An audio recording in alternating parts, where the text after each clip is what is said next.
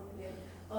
See now, like Afghanistan versus Pakistan, that fight is technically not happening now, but Israel versus Palestine is the main focus. Of course, Russia versus Ukraine already happening. It's pretty old now, but this is making it very likely that World War III could happen in 4 to 5 years. Okay, that's okay.